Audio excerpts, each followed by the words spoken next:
Hi hello ಎಲ್ಲರೂ ಹೇಗಿದ್ದೀರಾ? Welcome back to Avindya vlogs YouTube channel.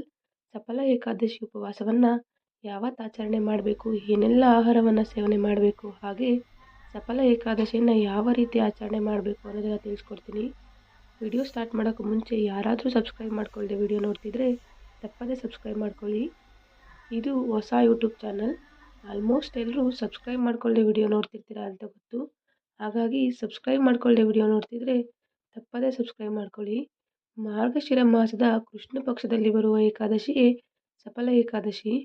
ವಿಡಿಯೋದಲ್ಲಿ ತಿಳಿಸ್ಕೊಟ್ಟಿರೋ ಹಾಗೆ ಸಫಲ ಏಕಾದಶಿಯ ತಿಥಿ ಡಿಸೆಂಬರ್ 25 ಬುಧವಾರದಂದು ರಾತ್ರಿ 10:29 ಪ್ರಾರಂಭ ಆಗುತ್ತೆ.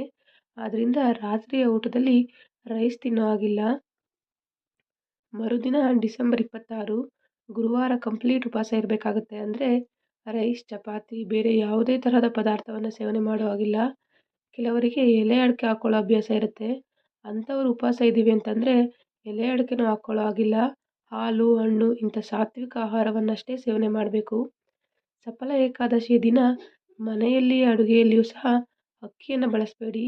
ಇನ್ನು ಕೆಲವರು ನಿರ್ಜಲ ಉಪವಾಸ ಅಂದರೆ ನೀರನ್ನು ಸಹ ಕುಡಿಯೋಲ್ಲ, ಈ ರೀತಿ ಉಪವಾಸ ಇರ್ತಾರೆ.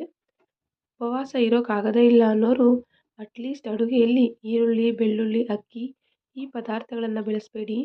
ಸಂಪೂರ್ಣ ಉಪವಾಸವನ್ನು ಮಾಡೋಕ್ಕಾಗದೇ ಇರೋವಂಥವರು ಭಾಗಶಃ ಉಪವಾಸವನ್ನು ಅಥವಾ ಕೇವಲ ಅರ್ಧ ದಿನ ಉಪವಾಸವನ್ನು ಸಹ ಮಾಡ್ಬೋದು.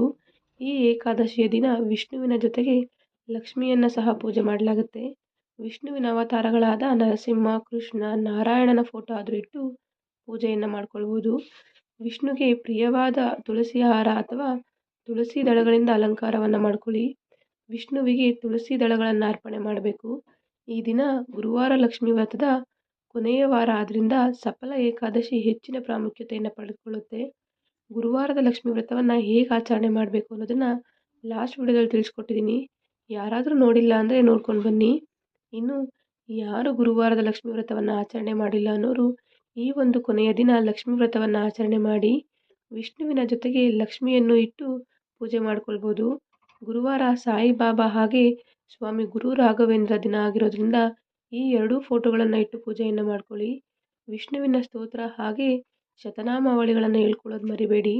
ಅಗರಬತ್ತಿಯಿಂದ ದೀಪಗಳನ್ನು ಹಚ್ಕೊಳ್ಬೇಕು. ನಂತರ ಗಣೇಶನಿಗೆ ಗರಿಕೆಯಿಂದ ಅಲಂಕಾರವನ್ನು ಮಾಡ್ಕೊಳ್ಳಿ. ನೀವು ಯಾವಾಗಾದರೂ ಪೂಜೆ ಮಾಡಿ ಗಣೇಶನಿಗೆ ಪೂಜೆ ಮಾಡುವಾಗ ಒಂದು ಗರಿಕೆಯಾದರೂ ಅರ್ಪಿಸಬೇಕು. ಹಾಗೆ ಗಣೇಶನನ್ನು ಮೊದಲು ಪೂಜೆ ಮಾಡಿಕೊಳ್ಬೇಕು. ದೀಪ ಧೂಪಗಳಿಂದ ಬೆಳಗಿ ನೈವೇದ್ಯ ಮಾಡಬೇಕಾಗತ್ತೆ.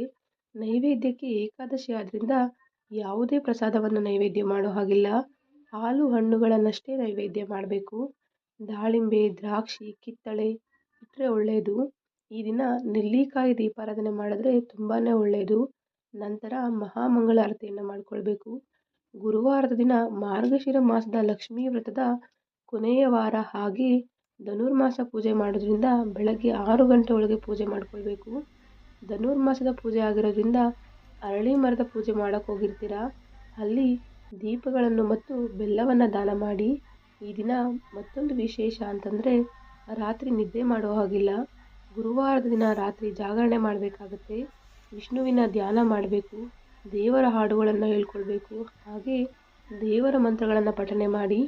ಎಷ್ಟೋ ವರ್ಷಗಳಿಂದ ತಪಸ್ಸು ಮಾಡಿ ದೊರಕದ ಫಲ ಈ ಜಾಗರಣೆಯಲ್ಲಿ ಎಚ್ಚರಿಕೆಯಿಂದ ಇರುವವರೆಗೆ ಸಿಗುತ್ತೆ. ಆದಷ್ಟು ಜಾಗರಣೆ ಇರೋಕ್ಕೆ ಟ್ರೈ ಮಾಡಿ. 27ನೇ ತಾರೀಕು ಶುಕ್ರವಾರ ಬೆಳಗ್ಗೆ ಪೂಜೆಯನ್ನು ಮಾಡಿ ಯಾವುದಾದರೂ ಒಂದು ದೇವಸ್ಥಾನಕ್ಕೆ ಭೇಟಿ ನೀಡಿ ಶುಕ್ರವಾರ ಬೆಳಗ್ಗೆ 7 ಗಂಟೆ 10 ನಿಮಿಷದಿಂದ ಬೆಳಗ್ಗೆ 9 ಗಂಟೆ 17 ನಿಮಿಷದ ಒಳಗೆ ಊಟವನ್ನು ಸೇವನೆ ಮಾಡಬೇಕು. ಹಾಗೆ ಉಪವಾಸವನ್ನು ಬಿಡಬಹುದು. ಸಫಲ ಅಂದರೆ ಅಭಿವೃದ್ಧಿ. ಹಾಗಾಗಿ ಈ ದಿನ ವಿಷ್ಣುವನ್ನು ಪೂಜಿಸಿದರೆ ತಮ್ಮ ಆಸೆಗಳನ್ನು ಮತ್ತು ಕನಸುಗಳನ್ನು ಪೂರೈಸಿಕೊಳ್ಳಬಹುದು. ಹಾಗೆ ಬಿಸ್ನೆಸ್ಗಳಲ್ಲಿ, ವ್ಯಾಪಾರಗಳಲ್ಲಿ ಅಭಿವೃದ್ಧಿ ಆಗ್ತಿಲ್ಲ ಅಂತಂದರೆ ಅಂಥವರು ಈ ಸಫಲ ಏಕಾದಶಿಯನ್ನು ಉಪವಾಸ ಇದ್ದು ಆಚರಣೆ ಮಾಡಿ. ಹಾಗೆ ಮಕ್ಕಳು ಅಭಿವೃದ್ಧಿ ಹೊಂದದೇ ಇದ್ದವರು ಈ ಉಪವಾಸವನ್ನು ಆಚರಣೆ ಮಾಡಿ. ಇದು ಇವತ್ತಿನ ವಿಡಿಯೋ ಆಗಿತ್ತು. ಈ ವಿಡಿಯೋ ಇಷ್ಟ ಆಗಿದರೆ ಲೈಕ್ ಮಾಡಿ, ಶೇರ್ ಮಾಡಿ. ನಿಮ್ಮ ಅನಿಸಿಕೆ ಅಭಿಪ್ರಾಯಗಳನ್ನು ಕಮೆಂಟ್ ಮೂಲಕ ತಿಳಿಸಿ. Thank you so much.